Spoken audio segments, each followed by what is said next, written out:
لو، ہماری بدعمالیوں، ہماری نااتفاقیوں، ہماری کمزوریوں کی وجہ سے آج ہمارے اوپر غلط لوگ، ظلم و زیادتی کرنے والے لوگ ہمارے اوپر مسلط ہو گئے ہیں۔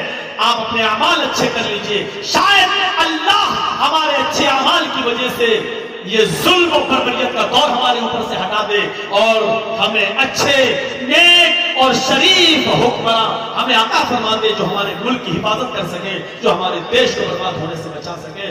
ہمارے بدعمالیوں میں ہمارے اوپر ظالم بادشاہوں کو مسلط کیا ہے، ہماری نیک اعمال انشاءاللہ اللہ تعالیٰ ان کو دیکھ کر ضرور ہمارے اوپر سے ظلم و بربریت کا دور ختم کر کے اچھا دور شروع کر دے گا۔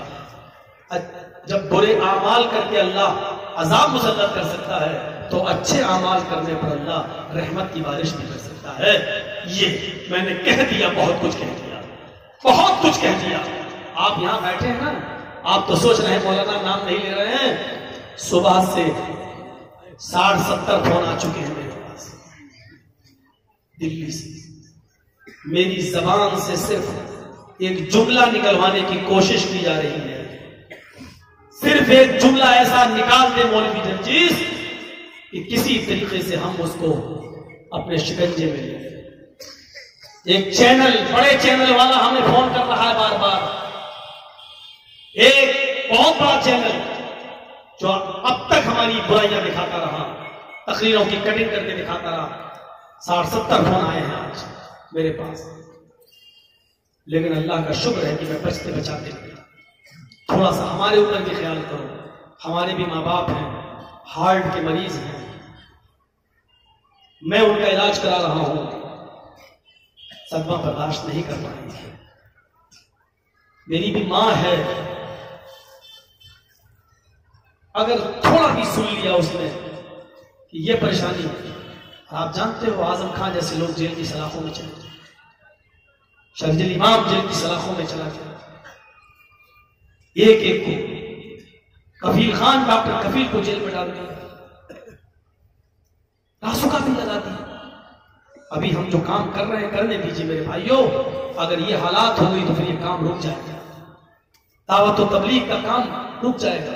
میرے باپ اور میری ماں بھی صدمہ برداشت نہیں کر سکتے، جب جوان تھے بات دوسری تھی، اب تو ہارٹ کے پیشنٹ ہیں، تھوڑا بھی صدمہ اگر سن لیں گے تو اٹیک نہ پڑ جائے، ہمیں وہ سب دیکھنا پڑ رہا ہے، ہمیں اپنے بچوں کی طرف بھی دیکھنا پڑ رہا ہے، ہمیں اپنے مسلمان بھائیوں کی طرف بھی دیکھنا پڑ رہا ہے، ہمیں اپنے اس پیارے وطن اور ملک کی بربادی دکھائی دے رہی ہے، اس کو ہمیں بچانا وہ بھی ہمیں دکھائی دے رہا ہے کہ کیسے بچایا جائے۔ اس وقت ضرورت ہے کہ اس ملک کے ساتھ ہم نے کیا وفاداری کی اس کو بتایا جائے، ہم مسلمانوں نے کتنا خون بہایا اس کو بتایا جائے۔ ہمیں شک کی نظر سے مت دیکھو، ہم اس دیش کے وفادار ہیں، 5 مرتبہ نماز پڑھ کے اس دیش کی دھرتی کو 5 مرتبہ ہم چومتے ہیں، مرنے کے بعد اسی مٹی میں دفن ہونے کو سوبھاگیہ سمجھتے ہیں، اپنی خوش قسمتی سمجھتے ہیں۔ سعودیہ میں حج کے لیے جاتے ہیں تو بھارت کا ترنگا لہراتے ہیں، ہماری وفاداری کو جہاں تم نہیں پہنچ سکتے ہو مکے اور مدینے کی سرزمین پر، وہاں ہم ترنگا لے جاتے ہیں، اور ہم ترنگا اپنے ملک کا جھنڈا ہم وہاں لہراتے ہیں۔ ہماری وفاداری کو شک کی نظروں سے مت دیکھو۔ میڈیا والوں، اللہ کی قسم ہمیں اس دیش سے پیار ہے، کیوں نہ ہو؟ ہمارے نبی جب مکے گئے، مکے سے مدینہ گئے، جب سوتے تھے تو کروٹ آپ کی مکے کی طرف ہو جاتی تھی۔ صحابہ نے پوچھا، اللہ کے رسول سوتے وقت آپ ادھر چہرہ کیوں کر لیتے ہیں؟ تو آپ نے فرمایا، میرے صحابیوں ادھر کیا ہے؟ صحابہ نے کہا، میں کیا جانوں؟ آپ نے کہا، ادھر میرا وطن ہے، ادھر مکہ ہے، وطن کی محبت میرے دل سے نہیں نکلتی، وطن کی محبت نبی اکرم نے ہمیں سکھائی۔ جس دیش کی محبت اور پیار کرنا ہمیں نبی نے سکھایا ہو، یہ ہمارے اسلام کی تعلیم ہو، ہمارے مذہب کی تعلیم ہو، ہم اس دیش کے ساتھ غداری نہیں کر سکتے ہیں، ہم اس دیش کو گروی نہیں رکھ سکتے ہیں، ہم اس دیش سے سچا پیار کریں گے۔ ہمیں اس دیش کے سموِدھان سے پیار ہے، اس لیے کہ ہمارے دیش کا سموِدھان یہ ہے کہ ہندو، مسلم، سکھ، عیسائی سب کو برابر کا درجہ ہے، سب کو برابر اپنی بات کہنے کا ادھیکار ہے اور حق ہے، اور ہم سے یہ حق مت چھینیے۔ مولوی جرجیس مجرم ہو، سزا دو، اگر کوئی رمیش اور راکیش مجرم ہو تو اس کو بھی سزا دو۔ کیا دلی میں ہونے والے کانڈ اور حادثے میں سی سی ٹی وی کیمروں میں آنے والی تصویریں نہیں ہیں؟ کیا آپ کو نہیں بتا رہی کہ مجرم کون ہے؟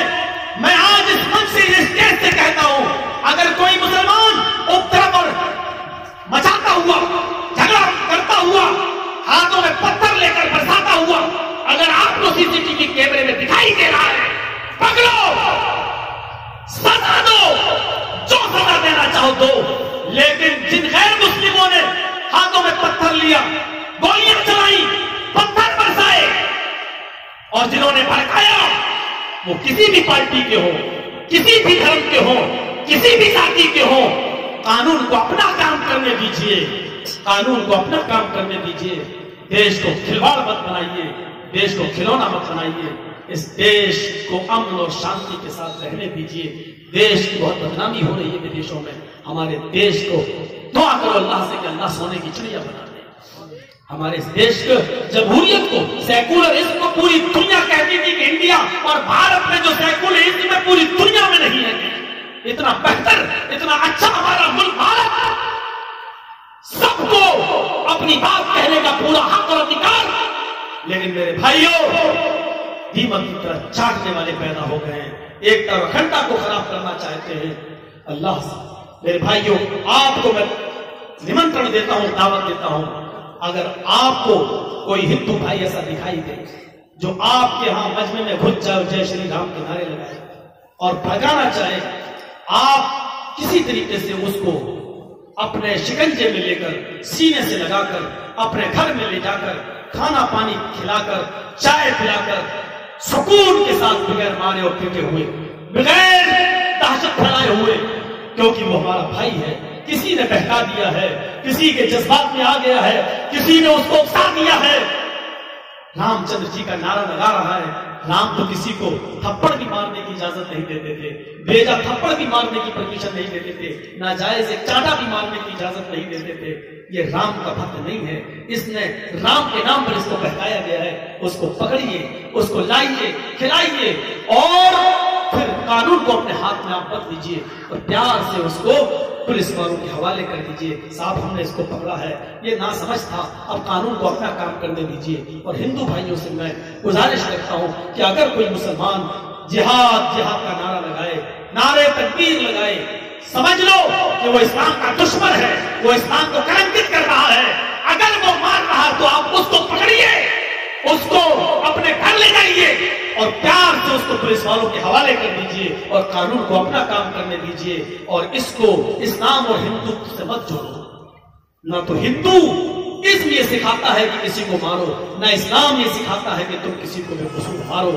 ہندو اور اسلام دھرم کی شکشا نہیں ہے.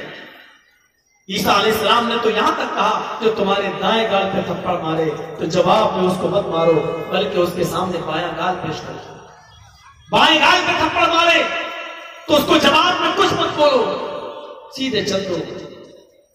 یہ عیسیٰ علیہ السلام نے، یعنی یہ عیسائی کی بھی تعلیم نہیں ہے کہ ہم کسی کو بیجا ماریں کسی کو. اور جین دھرم کے اندر تو اہنسا اتنی بری چیز ہے، ہنسا اتنی بری چیز ہے کہ وہ تو بیچارے زمین پر پیدل چلتے ہیں، چپل بھی نہیں پہنتے ہمارے جینی بھائی اور ان کے گرو، کہ کہیں میرے پیروں سے چپل سے کوئی چیونٹی نہ مر جائے. وہ کرسی پر بھی اس لیے نہیں بیٹھتے، بیٹھیں گے تو اس کرسی کو پہلے جھاڑو سے جھاڑ لیتے ہیں، پوچھے سے جھاڑ لیتے ہیں تاکہ کوئی جراثیم، کوئی کیٹاڑو نہ ہو اور وہ ہمارے بیٹھنے سے مر نہ جائے. وہ ایک شام کو سورج ڈوبنے سے پہلے کھانا کھا لیتے ہیں، کیونکہ سورج ڈوبنے کے بعد اکثر گھروں میں چراغ یا لائٹ جلتے ہیں تو پتنگے آتے ہیں، کوئی پروانہ کھانے میں گر کے مر نہ جائے. ان کے یہاں تو ہنسا اتنی بری چیز ہے کہ وہ ایک کیڑے اور مکوڑے تک کی ہنسا کو جائز نہیں، پھر انسان کی ہنسا کو کیسے برداشت کر سکتے ہیں. ہمیں اور آپ کو غور کرنا پڑے گا. ہندو دھرم کی تعلیم نہیں ہے، یہ رام چندر جی نے نہیں سکھایا کہ کسی کو ناجائز تھپڑ مارو. اسلام نے نہیں سکھایا کہ اللہ اکبر کا نعرہ لگا کر تم کسی کو مارو. اسلام نے کہا من قتل نفسا فکأنما قتل الناس جميعا. جس نے کسی ایک انسان کو مارا، ایک منشیہ کو مارا، وہ ایک منشیہ کو نہیں، پورے وشو کی مانوتا کو، پوری انسانیت کا قاتل ہے. پورے منشیہ کا، پوری انسانیت کا وہ قتل کر رہا ہے. یہ اسلام نے سکھلایا. جین دھرم نے بتایا کہ ایک کیڑا بھی نہیں مرنا چاہیے. اس حساب سے زمین پر چلو کہ تمہارے پیروں سے چوٹی بھی نہیں بڑھنی چاہیے. عیسیٰ مسیح نے ہمیں سکھایا کہ جو دائیں گال پہ تھپڑ مارو اس کو بایاں گال پیش کر دو, بدلہ نہ لو. یہ کسی دھرم کی تعلیم نہیں ہے, کسی بھی دھرم کی شکشا نہیں ہے کہ ہم کسی کو ماریں. مسلمان اسلام کو بدنام کر رہے ہیں, ہمارے ہندو بھائی ہندو دھرم کو بدنام کر رہے ہیں. لیکن میں ڈنکے کی چوٹ پر کہہ سکتا ہوں, اللہ کی قسم کھا کر, ہندو دھرم کے اندر ہنسا نہیں بتائی گئی ہے, اسلام دھرم کے اندر ہنسا کا راستہ نہیں بتایا گیا ہے, سکھ دھرم اور جینی دھرم کے اندر ہنسا نہیں, عیسائی دھرم کے اندر ہنسا نہیں. ہم خراب ہیں, دھرم ہمارا خراب نہیں ہے, ہمیں اپنے آپ کو بدلنا پڑے گا. مسلمان اپنے اسلام کی روشنی میں اپنے آپ کو بدلیں, ہندو بھائی اپنے وید اور پرانوں کی روشنی میں اپنے آپ کو بدلیں, کرشن جی کی اور رام چندر جی کی شکشا کی روشنی میں اپنے آپ کو بدلیں, ہمارے عیسائی بھائی جیسس عیسیٰ مسیح کی تعلیمات میں اپنے آپ کو بدلیں, ہمارے سکھ بھائی گرو نانک کے گرو گرنتھ کو پڑھ کے اپنے آپ کو چینج کریں اور مانوتا اور انسانیت کا پیغام اور سبجیکٹ لوگوں کو پڑھائیں. ہمارے جینی بھائی مہاویر جی کی شکشا کو عام کریں اور بتائیں کہ ہمارے یہاں ہنسا کتنی بری چیز ہے, اور پھر دیکھو کہ دیش میں پیار کیا ہوتا ہے اور دیش کی ایکتا اور اکھنڈتا کس طریقے سے ہوتی ہے. لیکن کچھ لوگ جو کرسی پر بیٹھے ہوئے ہیں وہ نہیں چاہتے کہ ہم لوگ ایک پلیٹ فارم پہ آئیں, ہم لوگ بھائی بھائی بن کر رہیں. کیوں؟ ان کی کرسی ٹکی ہی اسی پر ہے. جب تک لاشوں پر ان کی کرسی کا اسٹیج نہیں سجایا جائے گا ان کو کرسی نہیں مل سکتی ہے. دلی کے چناؤ سے پہلے ماحول کو کتنا خراب کرنے کی کوشش کی گئی تھی, لیکن سمجھدار ہو گئے لوگ سمجھدار ہو گئے ہیں. ہم اللہ سے دعا کرتے ہیں کہ اللہ ہمارے ہندو بھائی, مسلمان بھائی, عیسائی سکھ جتنے بھی دھرم کے لوگ اس بھارت میں رہتے ہیں, اللہ ان کو یہی سمجھداری سے عبرت حاصل کرنے کی توفیق عطا فرمائے, سمجھداری سے کام لینے کی توفیق عطا فرمائے, اور اسی طریقے کی سمجھداری دکھانے کی توفیق عطا فرمائے. جو لوگ برگلا رہے ہیں اور ہم ابن تیمیہ کی اس قول کے باوجود بھی اس دیش کی محبت میں یہ دعا کریں گے, ہم کرنا ہے. آئے اللہ, اور آپ کو ہماری اس دعا پر آمین کہنا ہے. آئے اللہ, بار الہ, آئے میرے پروردگار, آئے ایشور, آئے پربھو, آئے میرے رب, جو بھی ہمارے اس دیش کی ایکتا اور اکھنڈتا ہندو اور مسلمان, سکھ اور عیسائی کو لڑانا چاہتا ہے اور ان کے درمیان ایکتا اور بھائی چارے کو ختم کرنا چاہتا ہے, اے اللہ تو اس کو اس دنیا سے مٹا دے, اے اللہ تو اس کو اس دنیا سے ختم کر دے, اے اللہ تو اس کو نشٹ کر دے, اے اللہ تو اس کو برباد کر دے, اے اللہ اس کو جو ہمارے بھارت کے اتفاق کو, ہمارے دیش ہندوستان کی ایکتا اور اکھنڈتا کو ختم کر رہا ہے, اے اللہ تو اس کو ایسی کتے کی موت مار کہ جو بعد میں آنے والے لوگوں کے لیے عبرت بن جائے اور بعد میں آنے والے لوگوں کے لیے نشان عبرت بن جائے. دیکھیں کون چلاتا ہے میرے اوپر مقدمہ اس دعا پر, ہم بھی دیکھیں کہ کون چلاتا ہے میری اس دعا پر مقدمہ میرے اوپر. ہم نے دیش کی ایکتا کے لیے دعا کی ہے, ہم نے دیش کی اکھنڈتا کے لیے دعا کی ہے, ہم نے دیش کی محبت اور بھائی چارے کو برقرار رکھنے کی دعا کی ہے, اور ہم یہ بھی کہتے ہیں کہ اے اللہ اگر کوئی مسلمان ہمارے بھارت کے ایکتا اور اکھنڈتا کو ختم کر رہا تو اس کو بھی برباد کر دے. ہم مسلمان کو بھی کہہ رہے ہیں, اس لیے میں نے لفظ جو کہا ہے, جو بھی چاہے وہ کسی ذات کا ہو, کسی دھرم کا ہو, کسی بھی برادری کا ہو, جو بھی ہمارے بھارت کو نقصان پہنچائے, جو بھی ہمارے دیش کو نقصان پہنچائے, جو بھی ہمارے دیش کے ہندو مسلم بھائی چارے کو, ہمارے دیش کے ایکتا اور اکھنڈتا کو ختم کرنا چاہے, ہمارے درمیان نفرتوں کی دیوار پیدا کرنا چاہے, اے اللہ تو اس کو ایسی موت مار, ایسی عبرتناک موت دے, ایسی موت دے کہ بعد میں آنے والی روحیں پیدا ہونے سے پہلے کانپ اٹھیں اور ہماری دیش کی ایکتا اور اکھنڈتا کو ختم کرنے کے لیے 1000 بار سوچیں اور اپنی اماں کے پیٹ میں ہی گھٹ کے مر جائیں, بھارت میں نہ آئیں. یہ میں نے دعا کی ہے دیش کی ایکتا اور اکھنڈتا. بہت ہو چکا ہے ڈرامہ, بند ہونا چاہیے. بہت لڑ چکے ہیں ہم, کیا فائدہ ہوا ہے؟ کیا سمجھتے ہیں کہ دلی کے اندر صرف مسلمان پڑے ہیں؟ دلی کے اندر ہندو بھائی بھی رہتے ہیں. دلی کے اندر وہ بیچارے کانسٹیبل بھی بنا ہے, رتن لال کس کے لیے بنا ہے؟ اس ہندو کانسٹیبل نے کس کے لیے جان دی ہے؟ وہ کیا ہندو کو بچا رہا تھا, مسلمان کو بچا رہا تھا؟ نہیں, وہ ہمارے دیش بھارت کو بچا رہا تھا, وہ ہمارے ملک کو بچا رہا تھا, وہ ہمارے ملک کی حفاظت میں لگا تھا.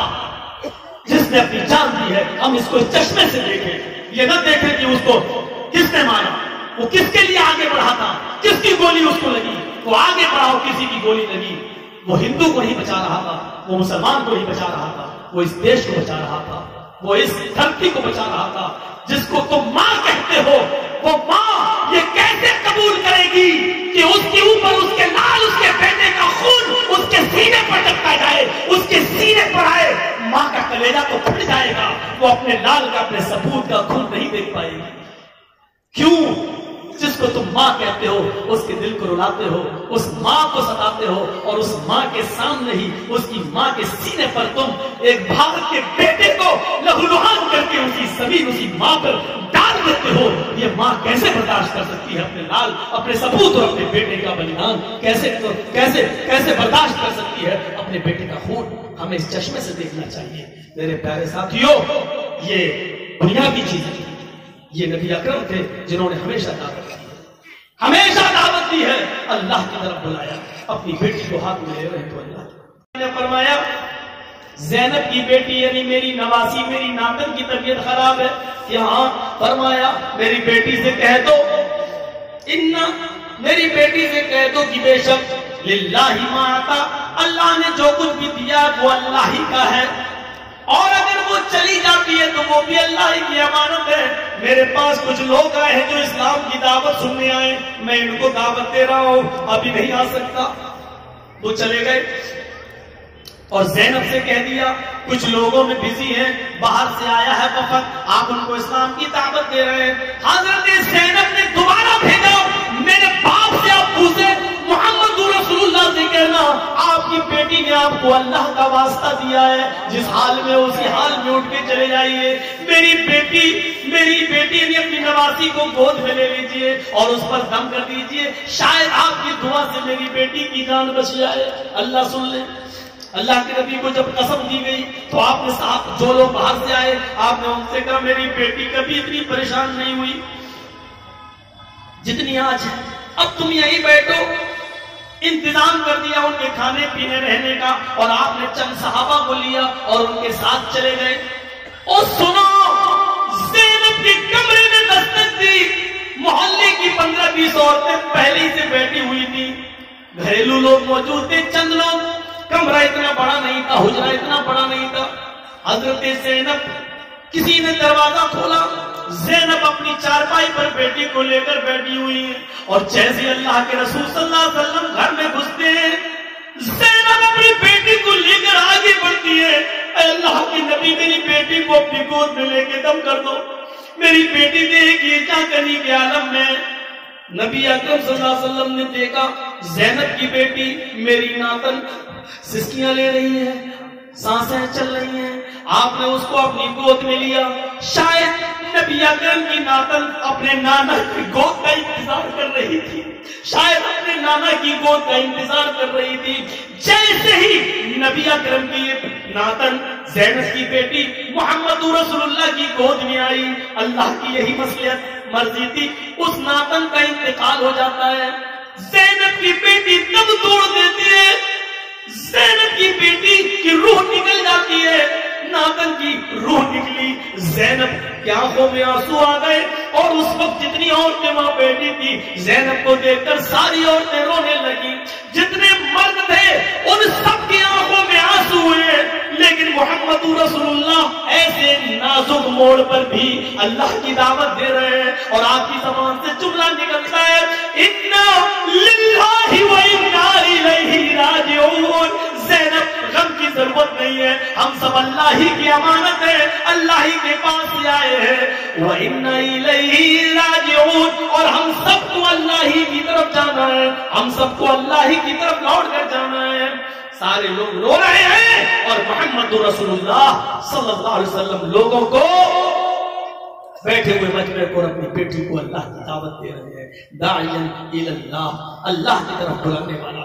ایسے نازک موڑ پر بڑے بڑے ہو کر کلیجہ چھلنی ہو جاتا ہے، لیکن نبی اکرم صبر کا معنی سمجھا رہے ہیں، بتا رہے ہیں دیکھو ایسے موقع پر چیخ کر نہیں رونا ہے، چلانا نہیں ہے، باغیلا نہیں بچانا ہے، ماتم نہیں کرنا ہے، نوحہ نہیں کرنا ہے، گریبان چاک نہیں کرنا ہے۔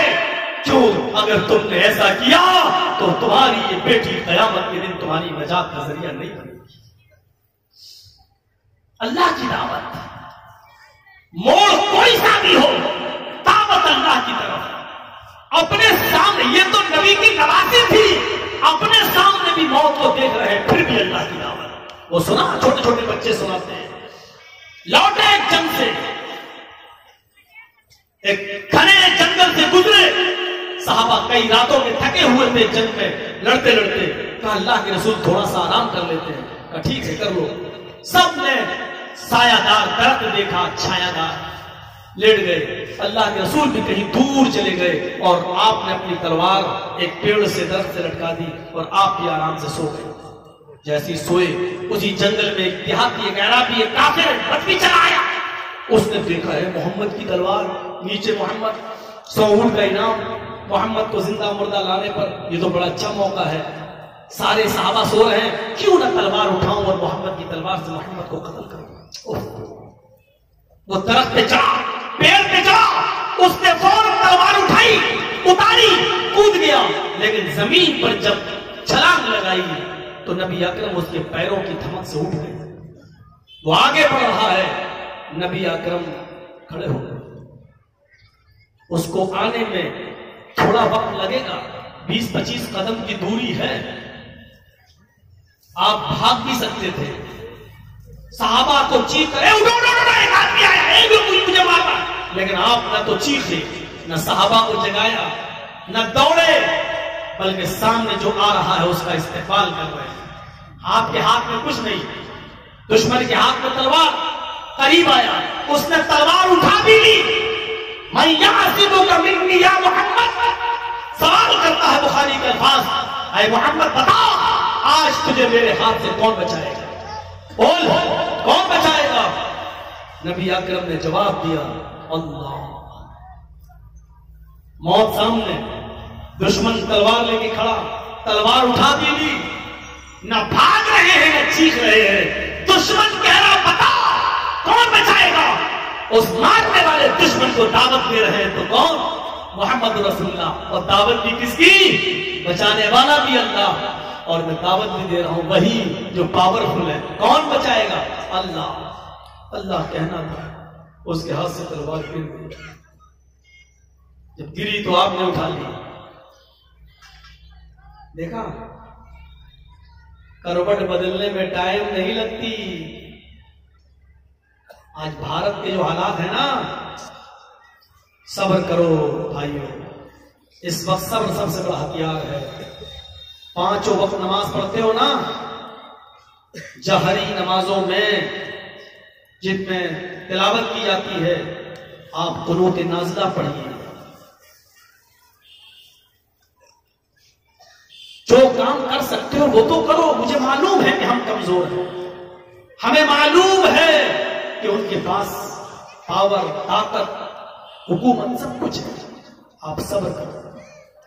وہ دیش کو برباد کرنا چاہتے ہیں، آپ دیش کے رکھوالے ہو، دیش کی حفاظت کریں۔ صبر کریے، قنوت نازلہ پڑھیے، اور صبر کا بدلہ یہ ہوگا کہ انشاءاللہ حالات کو کروٹ بدلنے میں دیر نہیں لگتی۔ ابن تیمیہ نے کہا تھا، علامہ ابن تیمیہ نے کہا تھا کہ اللہ کافر کی حکومت کی حفاظت کرتا ہے، اور ایک بار نہیں 7 مرتبہ کرتا ہے۔ کس کی؟ مسلمان کی نہیں۔ علامہ ابن تیمیہ نے کیا کہا؟ اللہ کافر کی حفاظت کرتا ہے، کافروں کی حکومت کی حفاظت کرتا ہے، اور ایک بار نہیں 7 بار کرتا ہے، مگر کب تک؟ جب تک وہ کافر حکومت سب لوگوں کے ساتھ عدل انصاف اور نیائے کرتی ہے تو اللہ اس کی حفاظت کرتا ہے۔ اور پھر علامہ ابن تیمیہ نے کہا کہ اللہ مسلمانوں کی حکومت کو برباد کر دیتا ہے کب؟ جب مسلمان حاکم جب ظلم و بربریت کرنے لگتا ہے اور ظالم بن جاتا ہے، عدل و انصاف چھوڑ دیتا ہے، تو اللہ مسلمان حاکموں کی حکومت کو برباد کر دیتا ہے۔ یعنی اللہ کو اس بات کی پرواہ نہیں ہے کہ حکومت کون کر رہا ہے، حکومت کوئی بھی کرے، وہ کافروں کی حکومت کی بھی حفاظت کرے گا، لیکن کب تک؟ جب تک اس کی حکومت میں عدل ہوگا، انصاف ہوگا، نیائے ہوگا، سب کو برابر کی نظر سے دیکھا جائے گا، اللہ کافروں کی حکومت کو بھی محفوظ کر دے گا، اللہ ان سے بھی اچھا کام لے گا۔ لیکن اللہ مسلمانوں کی حکومت کو بھی باقی نہیں رکھتا اگر مسلمان ظالم بن جائے۔ حجاج بن یوسف یہ مسلمانوں کا حاکم گزرا ہے نا، مسلمانوں کا کتنا بڑا ظالم گزرا ہے، کتنا بڑا ظالم تھا۔ عبداللہ ابن زبیر جیسے صحابی کو قتل کر دیا تھا، عبداللہ ابن زبیر جیسے صحابی کو ابو بکر کی بیٹی عائشہ کی بہن اسما کے بیٹے، کیا کہا کچھ سمجھ میں آیا؟ ابو بکر کی بیٹی کون؟ عائشہ اور اسما، اسما عائشہ کی بہن، عائشہ اسما کی بہن، اسما نبی اکرم کی سالی، عائشہ سے شادی ہوئی نبی کی تو عائشہ کی بہن نبی کی سالی، نبی کی سالی اسما کے پیٹ سے پیدا ہونے والا بیٹا عبداللہ جس کے باپ کا نام زبیر، اور اسما وہ عورت، وہ سالی نبی کی جس نے مدینے میں جانے کے بعد ہجرت کی، جن صحابہ نے اور صحابیات نے مدینہ میں جا کر ہجرت کی، ان میں سب سے پہلے مہاجرین میں جس عورت نے سب سے پہلے بیٹا پیدا کیا وہ حضرت اسما تھی۔ اسما کا بیٹا عبداللہ، لیکن حجاج ابن یوسف نے اس زبیر عبداللہ ابن زبیر کو بھی قتل کر دیا۔ اتنا ظالم، لاشیں بچھا دی تھی، ظلم و بربریت کے سارے معاملے، ساری حالت توڑ دی تھی۔ حضرت حسن بصری نے اور عطا ابن رواح نے کہا تھا کہ لوگوں،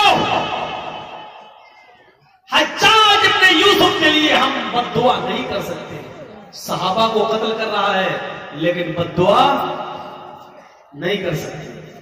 کیوں؟ انہوں نے کہا کہ حجاج ابن یوسف نے ایک اچھا کام بھی کیا۔ کیا ایک اچھا کام یہ کر لیا ہے کہ اس نے قرآن کریم کے اوپر اعراب لگوا دیے۔ اعراب جانتے ہو نا، زبر زیر پیش جو قرآن پہ لگا ہے نا، ہم لوگ پڑھتے ہیں نا الف زبر آ، بے زبر با، تے زبر تا، جو پڑھتے ہیں با زبر با، تا زبر تا، یہ جو پڑھتے ہیں یہ زبر زیر پیش، یہ حجاج ابن یوسف نے لگوائے۔ حجاج جس کی وجہ سے آج ہم لوگ سب ان پڑھ مولوی اور جاہد سب لوگ قرآن پڑھ لیتا ہے صحیح تلفظ کے ساتھ۔ تو میرے بھائیوں یہ حجاج نے لگوائے۔ مولانا ابوالکلام آزاد نے لکھا ہے حجاج اتنا بڑا ظالم تھا کہ اس کے جہنمی ہونے میں کوئی شک نہیں۔ ہاں اگر وہ جنت میں جا سکتا ہے تو شاید یہی اس کی ایک نیکی اللہ تعالیٰ قبول کر لے تو اس کو جنت مل سکتی ہے، ورنہ کوئی نیکی اس کے نامہ اعمال میں نہیں ہے جو اس کو جنت میں داخل کر سکے۔ لیکن اتنا بڑا ظالم، اس کے بارے میں بھی حضرت حسن بصری نے اور عطا ابن ابی رباح نے کیا کہا تھا کہ ہم اس کے لیے بھی بد دعا نہیں کر سکتے۔ طائف میں مارا گیا پتھر، سر پھٹ گیا، خون پیر میں گرا، بے ہوش ہو گئے۔ ہوش آیا، فرشتے کہہ رہے ہیں محمد صلی اللہ علیہ وسلم میں پہاڑوں کا فرشتہ ہوں، ان دونوں بس پہاڑوں کے بیچ میں آج طائف والوں کو ہم پیس دیتے ہیں، نہ رہے گا بانس نہ بجے گی بانسری۔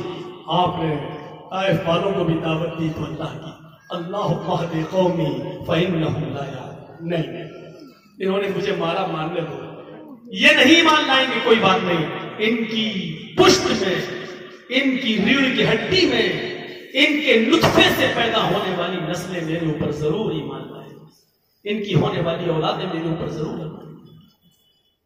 دیکھ رہے ہیں۔ 8 دن مسلسل مکے سے مدینہ جانے میں لگے، اونٹ پر گھوڑوں پر سفر، 8 دن ہجرت کر کے مکے سے مدینہ، 8 دن مسلسل مکے سے مدینہ جانے میں لگے، تھوڑا سستائے پھر چلے، پھر سستائے پھر چلے، 8 دن پہنچے 8 دن کا سفر معمولی سفر نہیں ہوتا ہے۔ مولانا چرچز کی طرح ایئر کنڈیشن اور پلین سے کا زمانہ نہیں تھا کہ آگے وہ سفر کر دیا اور تقریر میں کہہ دیا کہ بیمار تھا، طبیعت خراب ہو گئی۔ 8 دن سفر، مسلسل سفر، مدینہ تھوڑا سا دور رہ گیا، چند کلومیٹر۔ راستے میں صحابہ نے کہا تھک گئے، آپ نے کہا لیٹ جاؤ۔ بے زبان مخلوق، اونٹ، بھیڑ، بکریاں بھی پیر پھیلا کے لیٹ گئی، اونٹ کی زبان باہر نکل آئی، گھوڑوں کی زبان باہر نکلی، ہانپ رہے ہیں، تھک کر چور ہیں۔ صحابہ الگ الگ جگہ پر چادر بچھا کر سو رہے ہیں، لیٹ گئے ہیں، کمر سیدھی کر رہے ہیں۔ لیکن اچانک صحابہ کی نظر پڑی، محمد رسول اللہ کہیں ایک اینٹ کسی زمین پر رکھ رہے ہیں۔ صحابہ اٹھ کر نبی اکرم کے پاس جاتے ہیں، کیا دیکھتے ہیں؟ اللہ کے رسول زمین کی کھدائی کر رہے ہیں اور وہاں ایک کچی اینٹ لا کے رکھتے ہیں۔ پوچھا اے اللہ کے رسول، ہم لوگ تھکے ہیں، پیر کھڑے نہیں ہو رہے ہیں، اٹھنے کی طاقت نہیں ہے، سستانے کے لیے ہم نے آپ سے مہلت مانگی ہے۔ بے زبان مخلوق پریشان ہے، زبان باہر نکالے ہوئے گھوڑے اور اونٹ تک بھی اٹھنے کے لائق نہیں ہے، اور آپ یہاں پر کیا کر رہے ہیں؟ آپ نے فرمایا اس جگہ پر میں اللہ کے گھر کی بنیاد رکھ رہا ہوں، اس جگہ پر ایک مسجد کی بنیاد رکھ رہا ہوں، میں اس اینٹ کو یہاں پر گاڑ دیا ہے، یہاں پر اللہ کا ایک گھر بنایا جائے گا۔ میں نے فضائیں دیکھی ہے، میں نے یہ پہاڑیاں دیکھی ہیں، اس پہاڑیوں سے اللہ اکبر کی صدا گونجے گی، قیامت کے دن یہ پہاڑیاں بھی گواہی دیں گی کہ میں نے یہاں پر بھی تیرا کلمہ بلند کیا۔ گھوڑے اونٹ لمبے لمبے لیٹے ہیں، پیاس سے زبانیں باہر نکل آئی ہیں، صحابہ کھڑے ہونے کا نام نہیں لے رہے ہیں۔ محمد رسول اللہ تھکے ہیں، چور ہیں، لیکن اللہ کے گھر کی بنیاد رکھ رہے ہیں۔ آج بھی جانتے ہو اس جگہ پر جو مسجد بنی ہے، اس مسجد کا نام مسجد قباء ہے۔ آج بھی دنیا اس مسجد کو مسجد قباء کے نام سے جانتی ہے۔ اللہ کے رسول نے فرمایا جس نے ہماری اس مسجد کے اندر 2 رکعت نماز پڑھی، اللہ تعالیٰ اس کو ایک عمرے کا ثواب۔ غور کیجئے، آپ کو اللہ کی دعوت کی فکر ہے، لوگوں کے تھکنے کی فکر نہیں ہے، بے زبان مخلوق کی فکر نہیں ہے، آپ کی فکر یہ ہے کہ یہ پیڑ پودے درخت بھی اللہ کی گواہی دینے والے ہیں۔ یہ تھی دعوت، ہر وقت اللہ کی دعوت، ہر وقت اللہ کی دعوت، یہاں تک کہ جب مرض الموت میں آپ مبتلا ہوئے، عائشہ کی ران پر سوئے ہوئے لیٹے ہیں، آواز بند ہو چکی ہے، ہونٹ ہل رہے، کان لگائے، تو آپ کہہ رہے تھے اقیم الصلاۃ، اقیم الصلاۃ۔ عائشہ لوگوں سے کہتے تھے کہ میرے پاس نماز پڑھتے رہے، نماز نہ چھوڑو، او ما ملکت ایمانکم، اپنے غلاموں کا خیال رکھے، ضرورت سے زیادہ ان سے کام نہ لیں، اتنا بوجھ ان کے اوپر نہ لا دیں کہ وہ اٹھا نہ سکیں۔ اگر کوئی زیادہ بھاری اور مضبوط کام کرانا ہے اور وہ اس کے طاقت میں نہیں ہے تو اس کے کام میں اس کی مدد کرے۔ کہہ دوں گی ٹھیک، اور پھر آخری جملہ نبی اکرم کا جو نکلا، آخری شروع کہاں سے کیا؟ اقرأ باسم ربک الذی خلق، شروعات ہوئی اللہ کے نام سے اور زندگی کا اختتام ہو رہا ہے، اللہ کے پاس جا رہے ہیں۔ تو جانتے ہو آخری جملہ کیا نکلا؟ اللہم بالرفیق الاعلی، اللہم بالرفیق الاعلی، اللہم بالرفیق الاعلی۔ اور آخری جملہ یہ نکلا، اور اللہ کے رسول اللہ سے جا کے آنکھیں کھلی تھی حجرے میں، اور اوپر کھجور کے پتوں کی چھت، لینٹر نہیں تھا ہماری طرح، کھجور کے پتے پاٹ دیے گئے تھے، وہی لینٹر تھا۔ ایسے آنکھیں کھلی، محمد رسول اللہ کی نگاہیں کھجور کے پتوں کی چھت سے ٹک گئی، اور پوری دنیا کو روشن کرنے والا، پوری دنیا کو چمکانے والا سورج، پوری دنیا کو اپنے علم سے روشن کرنے والا سورج ہمیشہ کے لیے غروب ہو جاتا ہے۔ اللہ کو پیارا، یعنی دعوت کی شروعات اللہ کے نام سے کی اور اپنی زندگی کا خاتمہ بھی اللہ کے نام پر ختم کیا۔ اس کی پوری زندگی اللہ کے نام کی دعوت میں گزر گئی. وَدَاعِيًا إِلَى اللَّهِ بِإِذْنِهِ وَسِرَاجًا مُنِيرًا, اور روشن سورج بنا کر دیا. سورج کیا تھا؟ اللہ کے رسول کو سورج کہہ دیا. مطلب کیا ہے سورج کا؟ جیسے سورج نکلتا ہے تو اندھیرا ختم ہو جاتا ہے, ایسی محمد رسول اللہ سورج ہے. نبی جب آئے تو دنیا میں گناہوں کا اندھیرا دور ہو گیا. یہ مطلب ہے. سورج رات کے اندھیرے میں چوریاں ہوتی ہیں, ڈکیتیاں ہوتی ہیں, زناکاریاں ہوتی ہیں, جرائم ہوتے ہیں, اور جیسی سورج نکلتا ہے چور بھاگ جاتے ہیں, جرائم رک جاتے ہیں, اندھیرا ختم ہو جاتا ہے.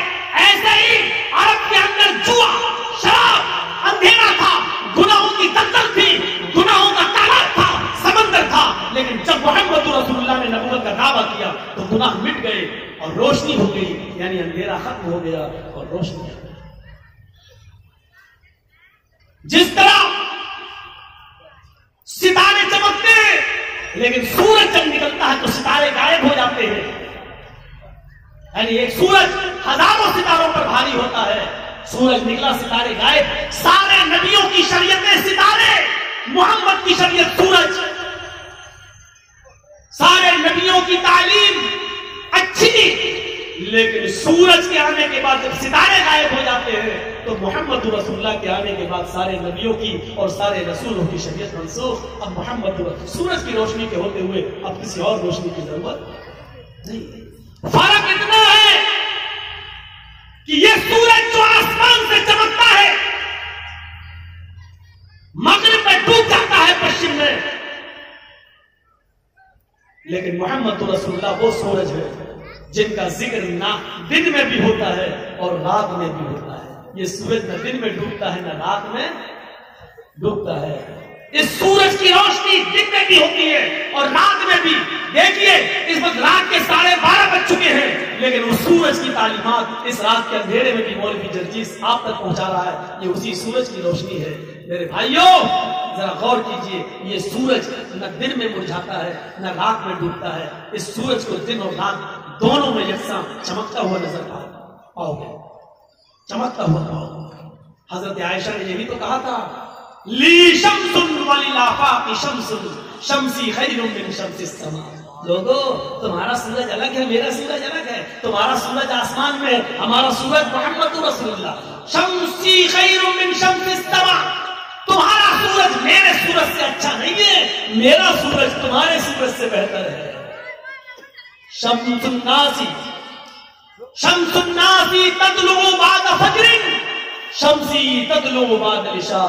لوگوں تمہارا سورج تو فجر کے بعد پورب سے نکلتا ہے اور ہمارا سورج رات کے اندھیرے میں مجھے اپنی آغوش میں لیتا ہے, مجھے اپنے دامن میں لیتا ہے, مجھے اپنی گود میں لیتا ہے. یہ میرا سورج ہے. حضرت عائشہ نے محمد رسول اللہ کو اپنا سورج کہا.